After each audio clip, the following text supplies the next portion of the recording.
Bonjour à tous, c'est Angèle. C'est l'actuelle news du 2 juin, si je dis pas de bêtises, 2024. Actuelle News est un magazine d'actualité quotidienne sur les jeux vidéo, sur les mangas, les animes, et éventuellement sur la musique et la technologie. Donc il y a beaucoup d'hardware, je traite beaucoup d'hardware, j'aime bien. Et c'est une émission très personnelle sur des choses que je veux couvrir. Donc il n'y aura pas forcément tout ce que vous voulez. C'est pas uniquement de la revue de presse bête et même méchante. Voilà, donc il y a plein de choses qui m'intéressent, plein de choses que je surveille et qui ont mon attention, plein de choses qui me touchent. Donc c'est vraiment une émission très personnelle. C'est aussi l'occasion de débattre. Donc, si vous venez sur Twitch, vous pouvez venir tous les midis 45 pour débattre de l'actualité avec moi, ou sur YouTube de manière plus posée, en postant comme commentaire. Merci de vous abonner à mes deux chaînes. Merci de laisser un pouce sur YouTube ainsi qu'un abonnement pour me donner de la force. Voilà, c'est un peu tout ce que je demande. Merci à vous. Et puis nous, on va commencer tout de suite avec une news bien sympathique. Donc ici, on commence par deux news sur Xbox Legends, où donc le PDG de la société, c'est Sven Vinke, a déclaré que le successeur à Baldur's Gate 3, donc leur nouveau jeu, pourrait s'éloigner du tour par tour et s'orienter plus action. Donc Baldur's Gate 3 qui a absolument tout raflé, tout déchiré et au nez à la barbe de beaucoup. Et surtout en étant un jeu tour par tour alors qu'aujourd'hui on ne veut que de l'action. Donc, grâce à PC Gamer et à son interview, on sait que leur prochain jeu s'appellera Excalibur.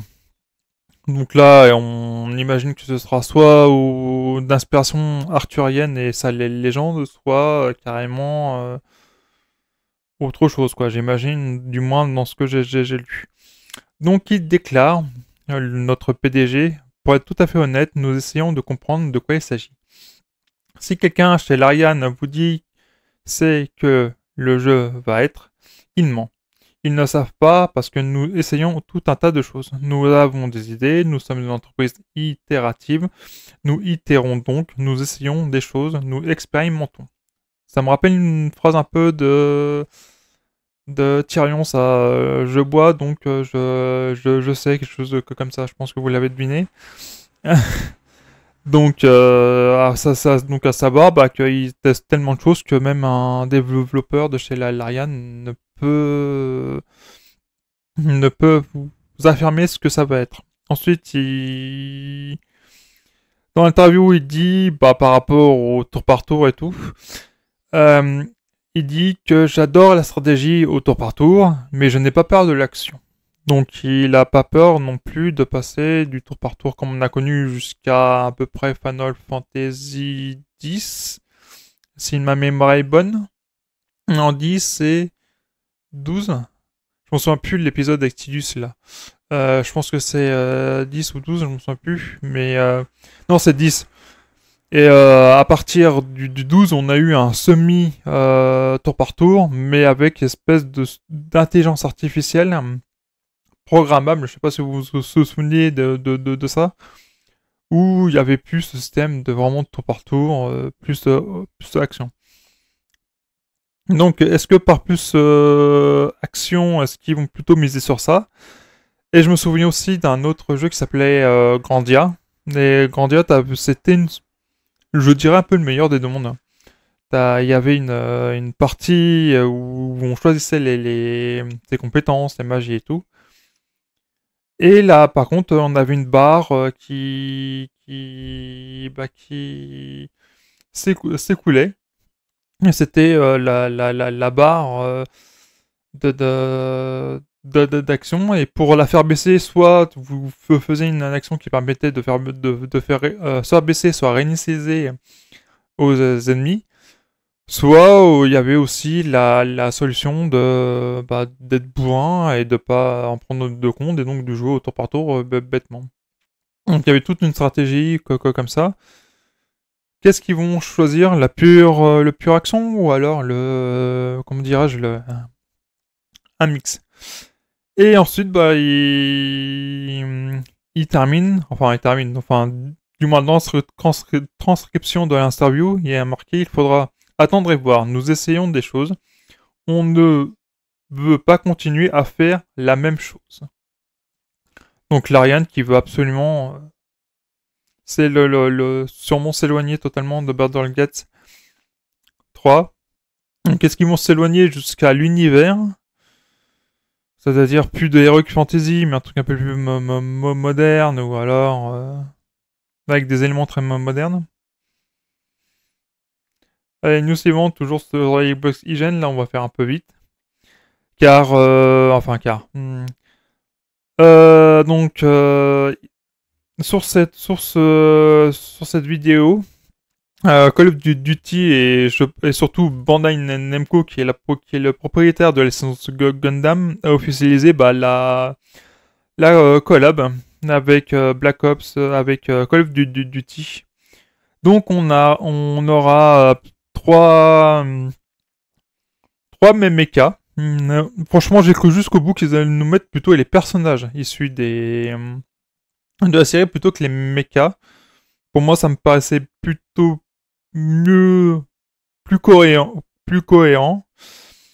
que ça. Ou alors que les mechas allaient être des skins de Juggernaut, voilà, pour faire style qu'on est dans le mecha, quoi. Mais donc on va avoir le légendaire et mythique RX78 de son adversaire, puis le Zaku 2, et ainsi que l'Aériole, qui vient tout droit du dernier anime Gundam, savoir The Witch from Mercury, qui, je vous le conseille, franchement, c'est un mélange de slice of life niveau collège, je dirais, mélangé avec des entraînements en simulation.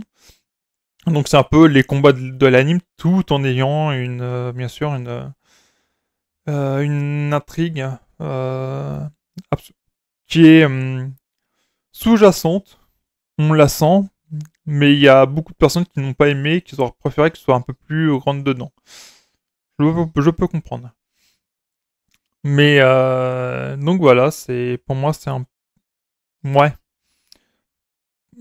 J'aurais pas vu ça comme ça, et en plus, c'est un peu mal fait, quoi. C'est dès que tu prends, par exemple, ils ont fait le sabre laser du RX78. Donc, ce gros robot qu'on voit. Dès que tu prends le sabre laser, tu as encore les deux sur le dos. Il y a un manque de finition, je trouve. C'est un peu dommage, hein. Et j'aurais préféré plutôt du Juggernaut plutôt que ça, quoi. Ou des skins pour les véhicules. Au pire, aussi. Ensuite, Dragon Ball, on va du côté du parc à thème, qui sera à Dubaï, si je me souviens bien. Donc, c'est Falcoms Creative Group, qui est l'associé qui travaille sur le projet, qui a publié une nouvelle vidéo promotionnelle il y a quelques jours. Le parc à thème, donc Dragon Ball de 50 hectares, on peut avoir quelques images conceptuelles ici. Alors je peux pas trop les agrandir, je pense. Pas. Non, vous voyez, ça... Attendez, on va tricher un peu. Voilà. Voilà un peu les images promotionnelles. Qui... Donc si ça ressemble vraiment à ça, le parc. Et là, on a l'air d'avoir les paysages montagneux de l'anime. Là, ça paraît un peu la ville où il y a Capsule Corps, notamment, où vit notamment Satan et Videl. Donc on peut s'attendre à ça. Et donc leur volonté, c'est de protéger cette vision donc de l'œuvre originale et maintenir l'aspect de la propriété actuelle de Dragon Ball tout au long du processus de conception. Et les équipes, lorsqu'elles parlent de repousser les limites et d'offrir aux fans quelque chose qu'ils ne savent pas, qu'ils savent même pas qu'ils voulaient, ouais. Et il promet un parc Dragon Ball totalement immersif et apte à choquer les fans. Donc ceci fera partie d'un méga projet qui d'IA, une simili-ville mêlant tourisme et divertissement. Donc tout ça c'est à Dubaï encore, hein, on le précise. Donc et ce sera pas avant 2030. Donc vous avez du temps pour économiser de l'argent pour votre billet d'avion, d'hôtel, et avoir d'économiser effectivement quelques jours. Pour quelques jours là-bas, pardon. Ensuite, Fallout à 76 dépasse les 20 millions de joueurs. C'est du jamais vu entre-temps, ce qu'a dit Todd Howard, donc le patron de Bethesda. Et dans un entretien du site donc de Variety, donc c'est absolument magnifique pour cette série et bravo pour la remontada qui est absolument géniale. Enfin la remontada plutôt pour le gain de joueurs et surtout pour le regain d'intérêt à cette licence qui est Fallout, dont le MMO et c'était pas gagné pour lui. Donc c'est génial quoi. Donc ils disent que des chiffres montent et montent et continuent de monter grâce à l'adaptation de la série de Prime Video dont la deuxième saison est attendue. C'est 3 millions de plus que le dernier compte dernier qui en dénombrait alors 17 millions de Vault Dweller pour le jeu multijoueur. La franchise a attiré plus de 5 millions de joueurs quotidiens moins de 2 mois depuis le lancement de la saison 1. Et donc il est pressé de sortir forcément Fallout 5, forcément. La saison 2 de la saison 2 donc de la série, il a aussi hâte qu'elle sorte. Normal, ça lui faire encore plus de pubs, donc encore plus de personnes qui veulent venir. Et Fallout 76, donc son mémo, continuera les mises à jour. Hein. Faut, comme dit l'article, il faut battre le fer quand il est chaud. Et donc la prochaine mise... après la mise à jour d'American Playground, sur la route d'Atlantic City de Marsdarnil, une nouvelle région du parc national de Shenandoah est attendue pour l'année 2024 sans plus de précision. Donc on va avoir encore du contenu. Grâce à la série, les jeux ont un regain. Donc on a une mise à jour next-gen de Fallout 4 et New Vegas si j'en souviens bien. Donc est-ce qu'ils vont aussi pas profiter de ça pour mettre du contenu un peu plus ? Faut voir. Ensuite, nous partons du côté de Tomb Raider et la série Netflix va bientôt sortir et il se targue donc d'un trailer. Donc allez le voir sur le site de Netflix. Alors pour avoir vu les deux trailers qui est dans la vidéo, voilà, c'est celui-là qui me tente le plus. Hein. Moi, les Gundam comme ça m'a pas plu. Par contre, celui-là, je le regarderai. En sachant que donc l'anime, parce qu'on parle d'un anime, Tomb Raider The Legend of Lara Croft arrive sur Netflix donc dès le 10 octobre 2024. Et donc c'est attendu. Il y aura plein de clins d'œil à la série Tomb Raider, normal. Lara me paraît sur le trailer beaucoup plus badass que je l'imaginais. Moi qui attendais plutôt une Lara un peu plus en finesse, là je la vois vraiment taper des culs au fusil à pompe, au secours. Ou alors des fois à l'arc, même au couteau. Bref, c'est voilà, c'est pas comme ça que j'imaginais la race. Ou alors à moins que ce soit moi qui soit très loin de... Parce que j'ai pas joué au dernier jeu, donc je peux pas me rendre compte à quel point elle a peut-être... Ou ils ont peut-être changé le personnage et à quel point, quoi. Mais je regarderai cet anime. Et j'espère l'apprécier à sa pleine valeur. Et en espérant bah, que ça, comme à l'instar de Fallout, The Last of Us et autres séries animes dérivées de jeux vidéo, bah, que ça ramène du monde sur les jeux. Je pense que c'est ça, que c'est là où ça va être le but. Le prochain, c'est X Defiant, donc ou X Defiant, comme vous voulez. Qui aura bah, du contenu, notamment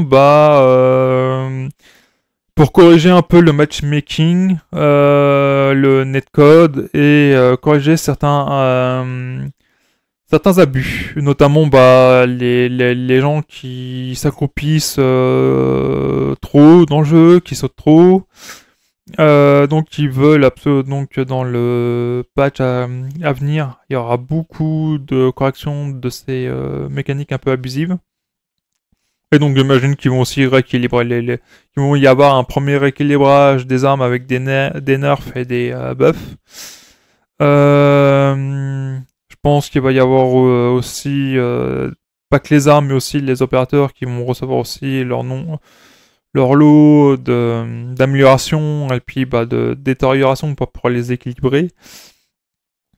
Voilà, donc on espère beaucoup de choses pour ce jeu. Pour l'instant, il a l'air de tenir, il a l'air de plus en plus avoir de joueurs. Les gens ont l'air de beaucoup s'amuser dessus malgré les abus et puis les petits soucis. Donc c'est un jeu où je remettrai peut-être un billet dessus, puis pour pour pouvoir lui donner une seconde chance, moi qui avais joué à la bêta et qui avait trouvé ça un peu trop rigide, là, ouais, je vais lui redonner une petite chance. Voilà, et donc bah c'est tout pour aujourd'hui. Mais c'est tout pour aujourd'hui, mes gens. Donc voilà, donc j'espère que mon souci de micro est réglé. J'ai orienté mon micro différent. Faut me laisser le temps d'apprendre les choses. Ouais, je sais que ça fait je ne sais pas combien de vidéos que j'ai postées déjà et tout. Mais au début, je streamais et je faisais mon émission avec le micro sur mon casque. Maintenant bah, que j'ai ça, voilà. Ça va être le truc de pouvoir enfin avoir un meilleur son et surtout bah, de vous parler de manière plus limpide et claire. Merci à vous de m'avoir écouté. Merci de votre de me suivre, de me regarder. Moi, je vous envoie plein de bisous, plein d'amour, plein de ondes positives et d'énergie. Au revoir.